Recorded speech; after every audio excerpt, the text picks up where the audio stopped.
Salut tout le monde, j'espère que vous allez bien les amis. On est parti aujourd'hui pour un débrief de la 25e journée de Liga. Et ça fait plaisir d'ailleurs de vous retrouver un samedi après-midi parce qu'on a l'habitude notamment d'avoir des matchs du Real qui se jouent souvent le dimanche soir à 21h et donc les débriefs sortent très tard. Là pour le coup le Real jouait à 14h donc ça fait plaisir de se retrouver en plein après-midi. Le Real affrontait l'Espagnol Barcelone. Les merengues ont joué à 14h tout simplement pour préparer au mieux le match de Ligue des Champions dans quelques jours face à Liverpool. D'ailleurs, du côté des Reds de Liverpool, c'était la même chose. Aujourd'hui, Liverpool a joué à 13h30. Ils étaient en déplacement du côté de Bournemouth et d'ailleurs, ça s'est mal passé pour Liverpool qui a de nouveau été battu 1-0 par la lanterne rouge de Première Ligue. On peut par exemple aussi dire que Mohamed Salah ne s'est pas mis en confiance. Mohamed Salah a raté un penalty et il l'a complètement raté. Il a tiré à côté son penalty, Mohamed Salah. Bref, c'est plutôt une bonne nouvelle pour le Real parce qu'après avoir atomisé Manchester United il y a une semaine, Liverpool est déjà retombé ce week-end en Première Ligue.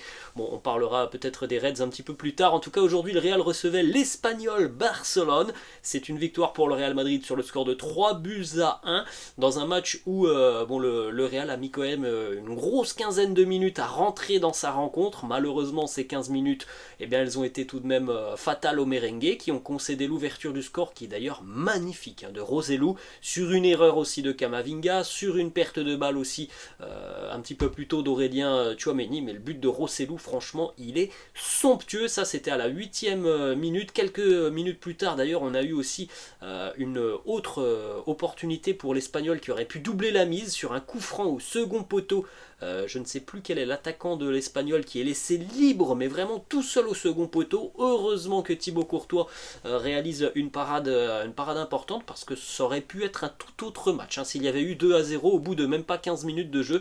D'ailleurs, vous pouvez jeter un petit coup d'œil, les amis, juste à côté de moi, la timeline de la rencontre, et comme vous pouvez le constater, les 15-20 premières minutes. Voilà, bon, c'est parfois comme ça avec le Real, mais en tout cas les merengues étaient complètement absents des débats. Ils ont mis 20 minutes à rentrer dans la rencontre. Après, par la suite, à partir de la 20e, la domination a quand même été assez importante de la part des merengues. Et donc à partir de la 20e, c'est notamment Vinicius qui a, comme souvent en général côté Real, c'est lui qui a remis le Real sur les bons rails avec un très joli but de Vini, un exploit quasi personnel sur son côté où il va déborder, repiquer sur son pied droit en éliminant juste par un crochet quasiment 2-3 défenseurs de l'Espagnol, et puis magnifique frappe enroulée en second poteau. Très joli but de Vini qui a fait de belles différences aujourd'hui. Ensuite, juste avant la mi-temps, enfin la 39e, on a le deuxième but pour les merengues signé Eder Militao, de nouveau décisif, et de nouveau c'est un but de la tête de Militao cette saison. Militao se montre très régulièrement décisif dans le domaine aérien, surtout offensivement. C'est une arme tout simplement. Il y a quelques années du côté du Real, on avait vraisemblablement le meilleur défenseur dans les domaines aériens, Sergio Ramos. Là, on peut se dire quand même que depuis le début d'année, on a un Eder Militao qui, franchement, est très impressionnant dans ce domaine offensivement.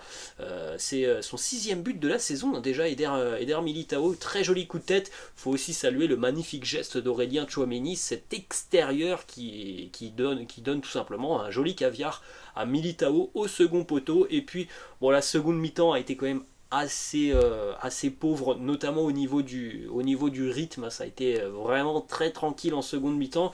C'est ce qu'on peut peut-être aussi reprocher au Real, parce que je pense qu'on aurait largement pu tuer le match plus tôt côté merengue, mais on n'a pas beaucoup accéléré en seconde mi-temps, et puis il a fallu attendre la 93e pour voir le troisième but du Real signé Marco Asensio sur une percée incroyable de Nacho. Pour ceux qui ont vu la rencontre, Nacho qui s'est pris pour Vinicius par exemple, il a remonté le terrain en éliminant certains joueurs de l'Espagnol, et puis ensuite il a très bien ouvert sur le côté pour Asensio qui vient terminer de près.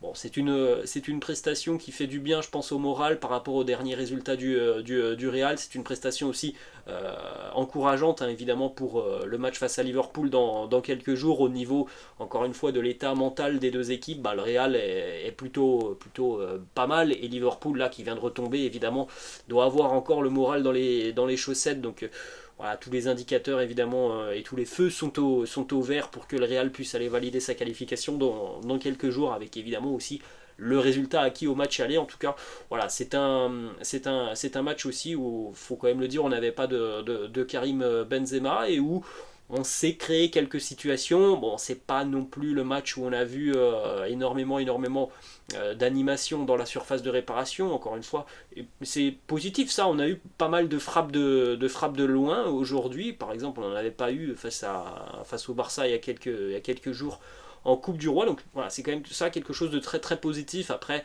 bon, c'est pas le meilleur match de la saison du Real, mais il y a quand même une belle réaction, notamment à partir de la 20e, lorsque les joueurs sont rentrés enfin dans leur match. Vous pouvez jeter un petit coup d'œil juste à côté de moi, les stats de la rencontre, avec, comme vous pouvez le constater, hein, les expected goals, 1,55 pour le Real, 1,17 pour l'Espagnol. Donc à partir de ces expected goals, on peut tout de suite comprendre qu'il n'y a pas eu énormément d'occasions pour les merengues.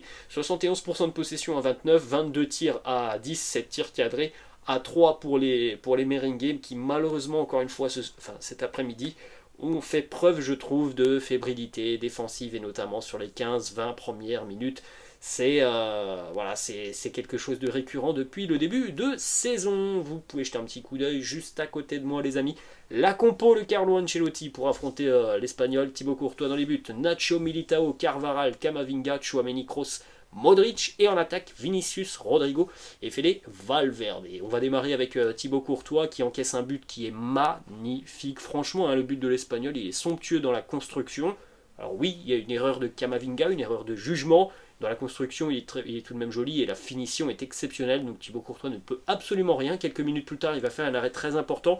Il y a eu une ou deux relances que j'ai trouvé, des relances au pied, que j'ai trouvé peut-être parfois dangereuses de la part de Thibaut Courtois. Ensuite, on enchaîne avec la charnière.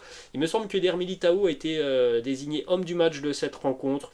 C'est pas forcément surprenant, c'est le patron de cette défense, il est buteur aujourd'hui et le but qui te permet de prendre l'avantage, encore une fois un énorme impact dans le jeu aérien, que ce soit défensivement mais aussi offensivement, beaucoup d'apports offensifs, on le voit depuis de nombreuses semaines maintenant. Militao parfois il est très régulièrement dans la surface de réparation de l'adversaire.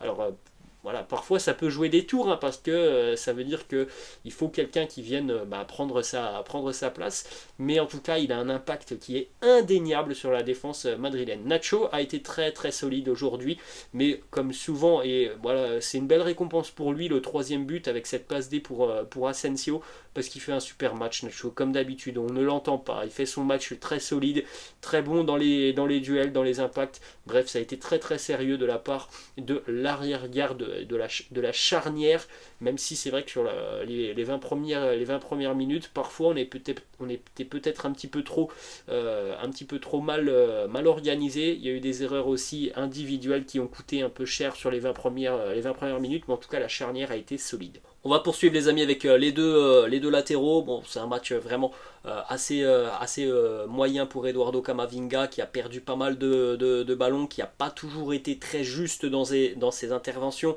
Le premier but, il est quand même assez lourdement fautif, hein, Eduardo Camavinga sur le premier but. Donc ouais, c'est sûr qu'aujourd'hui c'est pas le Cama que l'on voit depuis 2 mois et demi. Après, voilà, comme on le sait aussi, c'est pas sa position préférentielle, mais on l'a déjà vu faire beaucoup mieux qu'aujourd'hui. Donc voilà, on verra hein, si Cama va jouer face à Liverpool. Je n'en suis pas sûr. Ensuite, de l'autre côté, Dani Carvajal. Voilà, un match moyen de Dani Carvajal. Alors, il y a parfois eu de bonnes associations avec Fede Valverde, mais ça a manqué, je trouve, un petit peu de dynamisme sur ce côté droit. Même s'il est vrai que ça aussi, c'est quelque chose à mettre dans l'aspect positif. On a vu aussi quand même des attaques qui sont allées un petit peu à gauche, un petit peu à droite. Parfois, c'est beaucoup plus déséquilibré. C'est vrai qu'aujourd'hui, c'était un peu des deux côtés, mais je trouve que voilà, dans l'ensemble, Dani Carvajal a été parfois un peu en difficulté et limite sur cette rencontre. Aurélien Tchouaméni, assez juste aujourd'hui. Alors, il est vrai que comme je le dis, je le répète, les 20 premières minutes assez compliquées, mais après il s'est bien repris.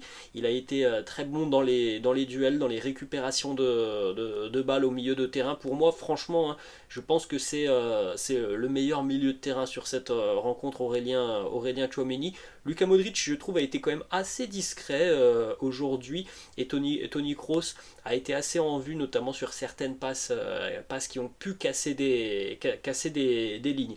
On termine avec les trois attaquants. Vinicius a fait un super match, il est buteur, ça va lui faire beaucoup de bien, je pense, au niveau du moral. En ce qui concerne Rodrigo au poste de numéro 9, il a beaucoup essayé, il a parfois échoué. On ne l'a pas forcément beaucoup trouvé dans la surface de réparation. Et puis on termine avec Fede Valverde, un match où au final Fede a eu très très peu de situations franches offensivement, et je pense sincèrement que Fede aurait pu être remplacé assez plus rapidement en seconde, enfin plus rapidement, il aurait pu être remplacé assez tôt en seconde mi-temps pour que l'on puisse appuyer un petit peu plus. Voilà, ça n'a pas été le choix de Carlos, c'est comme ça, mais en tout cas, bon, c'est une victoire qui nous permet de préparer au mieux, on va dire ça comme ça, le match face à Liverpool dans quelques jours. Et puis le Real revient tout de même à 6 points du Barça. Le Barça jouera demain un match qui sera compliqué, donc bon, voilà, c'est quand même une victoire très importante. Voilà les amis, la fin de cette vidéo, j'espère que ça vous a plu. N'hésitez pas, comme d'habitude, à lâcher un petit pouce bleu, n'hésitez pas non plus à vous abonner à la chaîne. Je vous laisse les amis, et je vous dis à la prochaine, ciao.